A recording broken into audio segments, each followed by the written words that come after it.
Hi friends, ನಮಸ್ತೆ ಎಲ್ಲರಿಗೂ. ನಾನು Kanta. Welcome back to my YouTube channel. ನನ್ನ ಎಲ್ಲ ಕತೆ ನಿಮ್ಮ ಜೊತೆ. ಫ್ರೆಂಡ್ಸ್, ಇವತ್ತು ನಮ್ಮ ಮನೆಯಲ್ಲಿ ಸಂಡೇ ಸ್ಪೆಷಲ್ ಮಟನ್ ಸಾಂಬಾರು, ಅಂದರೆ ಹಳ್ಳಿ ಸ್ಟೈಲ್ ಮಟನ್ ಸಾಂಬಾರು ಮಾಡ್ತಾಯಿದ್ದೀನಿ. ಅದನ್ನು ನಿಮ್ಮ ಜೊತೆನೂ ಶೇರ್ ಮಾಡ್ತಾಯಿದ್ದೀನಿ. ಅರ್ಧ kg ಮಟನ್ ತೊಗೊಂಡು ಕ್ಲೀನಾಗಿ ಒಂದು 4-5 ಸಾರಿ ವಾಶ್ ಮಾಡಬೇಕಾಗುತ್ತೆ. ಯಾಕೆ ಅಂದರೆ ಅವರು ಕಟ್ ಮಾಡುವಾಗ ಅಷ್ಟೊಂದು ಕ್ಲೀನಾಗಿ ಮಾಡಿರಲ್ಲ. ನಾವು ಆದಷ್ಟು ಮನೆಯಲ್ಲಿ ತುಂಬ ಚೆನ್ನಾಗಿ ಕ್ಲೀನ್ ಮಾಡ್ಕೊಬೇಕಾಗುತ್ತೆ. ನಾನು ಮೊದಲಿಗೆ 7-8 ಮೆಣಸಿನ್ಕಾಯಿ ತೊಗೊಂಡಿದ್ದೀನಿ. ಒಂದು ಮೀಡಿಯಮ್ ಸೈಜ್ ಈರುಳ್ಳಿನ ಎಣ್ಣೆ ಹಾಕಿ ಸ್ವಲ್ಪ ಫ್ರೈ ಮಾಡ್ಕೊತಾ ಇದ್ದೀನಿ.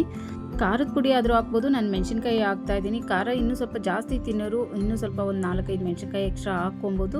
ಇದರಲ್ಲಿ ಶುಂಠಿ, ಬೆಳ್ಳುಳ್ಳಿ, ಮೆಣಸು ಎಲ್ಲ ಖಾರ ಇರುತ್ತೆ. ಅದಕ್ಕೋಸ್ಕರ ನೋಡಿಕೊಂಡು ಖಾರನ ಹಾಕ್ಕೊಬೇಕು. ನಾವು ಮೀಡಿಯಮ್ ಖಾರ ತಿಂತೀವಿ, ಅದಕ್ಕೋಸ್ಕರ ಒಂದು 5-6 ಮೆಣಸಿನ್ಕಾಯಿನ ಹಾಕ್ಕೊತಾ ಇದ್ದೀನಿ. ಹಾಗೆ 1 ಸ್ಪೂನಷ್ಟು ಕಡಲೆಪಪ್ಪನ ಹಾಕ್ಕೊತಾ ಇದ್ದೀನಿ. ಕಡಲೆಪಪ್ಪು ಹಾಕೋದ್ರಿಂದ ಸಾಂಬಾರು ಸ್ವಲ್ಪ ಗಟ್ಟಿನೂ ಬರುತ್ತೆ, ಟೇಸ್ಟು ಚೆನ್ನಾಗಿರುತ್ತೆ. ಹಾಗೆ ಸ್ವಲ್ಪ ಹಸಿ ಕೊಬ್ಬರಿ ತೊಗೊಂಡಿದ್ದೀನಿ, ಮೀಡಿಯಮ್ ಸೈಜ್. 1 ಈರುಳ್ಳಿ ತೊಗೊಂಡಿದ್ದೀನಿ. ಮೆಣಸು ಒಬ್ಬೊಬ್ರು ಮಟನ್ ಸಾರಿಗೆ ಇಡ್ತಾರೆ, ಒಬ್ಬೊಬ್ರು ಇಡಲ್ಲ.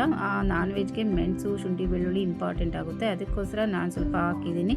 ಹಾಗೆ 1 ಮೀಡಿಯಮ್ ಸೈಜ್ ಬೆಳ್ಳುಳ್ಳಿ, ಸ್ವಲ್ಪ ಚಕ್ಕೆ, ಲವಂಗ ತೊಗೊಂಡಿದ್ದೀನಿ.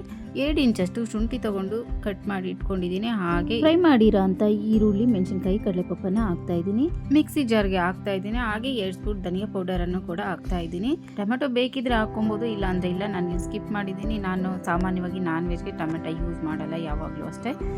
ಸ್ವಲ್ಪ ನೀರು ಹಾಕಿ ನುಣ್ಣಗೆ ಗ್ರೈಂಡ್ ಮಾಡ್ಕೊತಾ ಇದ್ದೀನಿ. ಸ್ವಲ್ಪ ಗ್ರೈಂಡ್ ಮಾಡಿ ಆದಮೇಲೆ ಲಾಸ್ಟಲ್ಲಿ ಕೊತ್ತಂಬರಿ ಹಾಕಿ 1-2 ರೌಂಡ್ ಗ್ರೈಂಡ್ ಮಾಡ್ಕೊಬೇಕಾಗುತ್ತೆ.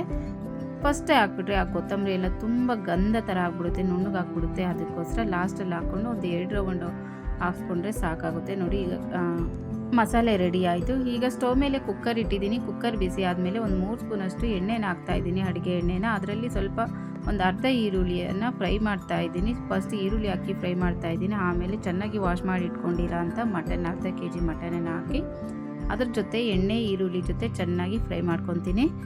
ನಾನ್ ವೆಜ್ ಮಾಡುವಾಗ ಈ ಥರ ಎಣ್ಣೆ ಈರುಳ್ಳಿಯಲ್ಲಿ ಮಟನನ್ನು ಅಥವಾ ಚಿಕನ್ ಏನೇ ಆಗಲಿ ಎಣ್ಣೆಯಲ್ಲಿ ಚೆನ್ನಾಗಿ ಫ್ರೈ ಮಾಡ್ಕೊಳೋದು ತುಂಬ ಇಂಪಾರ್ಟೆಂಟ್ ಆಗುತ್ತೆ. ಯಾಕೆ ಅಂದರೆ ಈ ಥರ ಎಣ್ಣೆಯಲ್ಲಿ ಫ್ರೈ ಆದ್ರೇ ಟೇಸ್ಟ್ ಚೆನ್ನಾಗಿ ಬರೋದು. ಅದಕ್ಕೋಸ್ಕರ ಈ ಥರ ಫ್ರೈ ಆಗಾದಮೇಲೆ ಟೇಸ್ಟ್ಗೆ ಎಷ್ಟು ಬೇಕೋ ಅಷ್ಟು ಉಪ್ಪು ಹಾಕ್ತಾ ಇದ್ದೀನಿ. ಒಂದು ಅರ್ಧ ಸ್ಪೂನ್ ಅರಿಶಿನ ಪುಡಿ ಹಾಕಿ ಚೆನ್ನಾಗೆಲ್ಲ ಮಿಕ್ಸ್ ಮಾಡ್ತಾ ಇದ್ದೀನಿ. ನೋಡಿ, ಇಲ್ಲಿರೋ ನೀರೆಲ್ಲ ಇಮ್ರಬೇಕು, ಅಲ್ಲಿವರೆಗೂ ಈ ಥರ ಇದನ್ನು ಫ್ರೈ ಮಾಡ್ಕೊಬೇಕಾಗುತ್ತೆ. ಈ ಥರ ಫ್ರೈ ಮಾಡುವಾಗೆ ಉಪ್ಪು ಹಾಕಿದ್ರೆ ಅದು ಚೆನ್ನಾಗಿ ಪೀಸ್ಗೆಲ್ಲ ಚೆನ್ನಾಗಿ ಇಟ್ಕೊಳ್ಳುತ್ತೆ. ಅದಕ್ಕೋಸ್ಕರ ಫ್ರೈ ಮಾಡುವಾಗಲೇ ಉಪ್ಪು ಹಾಕ್ಬಿಡ್ಬೇಕು. ಆಮೇಲೆ ಸ್ವಲ್ಪ ಕಟ್ ಮಾಡಿ ಇಟ್ಕೊಂಡಿರೋ ಅಂಥ ಪುದೀನ ಹಾಕ್ತಾ ಇದ್ದೀನಿ. ನಾನು ರುಬ್ಬೋದಕ್ಕೆ ಹಾಕ್ತಿಲ್ಲ, ಈಗ ಹಾಕ್ತಾ ಇದ್ದೀನಿ. ಅದು ಅಷ್ಟೇ, ಪುದೀನ ರಾಸ್ಮೇಲೆಲ್ಲ ಹೋಗುತ್ತೆ. ಇದು ಎಣ್ಣೆ ಮಟನ್ ಜೊತೆ ಎಲ್ಲ ಚೆನ್ನಾಗಿ ಮಿಕ್ಸ್ ಮಾಡಿ ಫ್ರೈ ಮಾಡೋದ್ರಿಂದ ಆ ಪುದೀನ ಸ್ಮೆಲ್ಲು ಎಲ್ಲ ಹೋಗಿರುತ್ತೆ. ಫ್ಲೇವರ್ ಎಲ್ಲ ತುಂಬಾ ಚೆನ್ನಾಗಿ ಬರ್ತಾ ಇರುತ್ತೆ. ನೋಡಿ, ಈಗ ಎಲ್ಲ ನೀರೆಲ್ಲ ಹಿಮ್ರಿದ್ದಾಯಿತು. ಈಗ ರುಬ್ಬಿಟ್ಕೊಂಡಿರೋ ಅಂಥ ಮಸಾಲೆನ ಮಿಕ್ಸ್ ಮಾಡ್ತಾ ಇದ್ದೀನಿ. ಮಸಾಲೆ ಎಲ್ಲ ಹಾಕಿ ಚೆನ್ನಾಗಿ ಮಿಕ್ಸ್ ಮಾಡಿ ನಮ್ಗೆ ಎಷ್ಟು ಬೇಕೋ ಅಷ್ಟು ನೀರು ಹಾಕ್ಕೊಂಡು, ಅಂದರೆ ಗಟ್ಟಿಯಾಗಬೇಕೋ ತೆಳ್ಳಗೆ ಬೇಕೋ ಯಾವ ಕನ್ಸಿಸ್ಟೆನ್ಸಿ ಬೇಕೋ ನೋಡಿಕೊಂಡು ನೀರು ಹಾಕ್ಕೊಂಡು ಒಂದು 5-6 ವಿಷಲ್ ಹಾಕ್ಸ್ಕೊಬೇಕಾಗುತ್ತೆ. ಒಬ್ಬೊಬ್ಬರು 3 ವಿಷಲು 4 ವಿಷಲ್ ಅಂತಾರೆ. ಇಲ್ಲ, ಮಟನ್ನು 4-3 ವಿಷಲ್ಗಂತೂ ಅದು ಬೆಂದೇ ಇರಲ್ಲ. ಒಂದು 7-8 ವಿಷಲ್ ಆದರೂ ಹಾಕ್ಸ್ಲೇಬೇಕು. ನಾರ್ಮಲ್ ಆಗಿದ್ದರೆ, ಬಲ್ತಿದ್ರೆ ಅಂತೂ ಇನ್ನೂ ಒಂದು 10-12 ವಿಷಲ್ ಹಾಕ್ಸ್ಬೇಕಾಗುತ್ತೆ. ಆ ಮೂಳೆಯಲ್ಲಿ ಬಿಡಿಸಿದ ತಕ್ಷಣ ಪೀಸು ಬಂದುಬಿಡಬೇಕು, ಅಲ್ಲಿವರೆಗೂ ಬೇಯಿಸ್ಕೊಂಡ್ರೇ ಮಟನ್ ಸಾಂಬಾರು ತುಂಬ ಟೇಸ್ಟ್ ಆಗಿರೋದು. ಮುಟ್ಟಿದ ತಕ್ಷಣ ಮೂಳೆಯಲ್ಲಿರೋಂಥ ಪೀಸು ಬಂದುಬಿಡಬೇಕು, ಅಲ್ಲಿವರೆಗೂ ಬೇಯಿಸ್ಕೊಬೇಕು. ಆವಾಗಲೇ ಟೇಸ್ಟ್ ಚೆನ್ನಾಗಿ ಬರೋದು. ಹೇಳ್ತಾರೆ ಒಬ್ಬೊಬ್ಬರು 3 ವಿಷಲ್ ಸಾಕು, 4 ವಿಷಲ್ ಸಾಕು ಅಂತ ಹೇಳ್ತಿರ್ತಾರೆ, ಆದರೆ ಬೆಂದಿರಲ್ಲ. ನೋಡಿ, ನಾನು ಒಂದು 12 ವಿಷಲ್ ಏನೋ ಹಾಕ್ಸಿದ್ದೀನಿ. ಈಗ ಕರೆಕ್ಟಾಗಿ ಆಗಿದೆ. ಮುದ್ದೆಗೆ ಮಾಡ್ತಾ ಇರೋದ್ರಿಂದ ನಾನು ಸ್ವಲ್ಪ ತೆಳ್ಳಗೆ ಮಾಡ್ಕೊಂಡಿದ್ದೀನಿ. ಮುದ್ದೆ, ಅನ್ನಕ್ಕೆ ಎಲ್ಲ ಬೇಕಲ್ವ, ಅದಕ್ಕೆ ನೋಡಿ ಈ ಕನ್ಸಿಸ್ಟೆನ್ಸಿ ಕರೆಕ್ಟಾಗಿರುತ್ತೆ. ಕಲರ್ ಚೆನ್ನಾಗಿರಬೇಕು ಅನ್ನೋರು ರೆಡ್ ಚಿಲ್ಲಿ ಪೌಡರನ್ನು ಹಾಕ್ಕೊಬೋದು. ನಾನು ನಾರ್ಮಲ್ ಚಿಲ್ಲಿ ಅಂದರೆ ಮೆಣಸಿನ್ಕಾಯಿನ ಹಾಕಿದ್ದೀನಿ. ರೆಡ್ ಚಿಲ್ಲಿ ಪೌಡರ್ಗೆ ಕಲರ್ ಮಿಕ್ಸ್ ಮಾಡಿರ್ತಾರೆ, ಅದಕ್ಕೋಸ್ಕರ ಅದು ಅಷ್ಟೊಂದು ಕಲರ್ ಇರುತ್ತೆ ಅಷ್ಟೇ.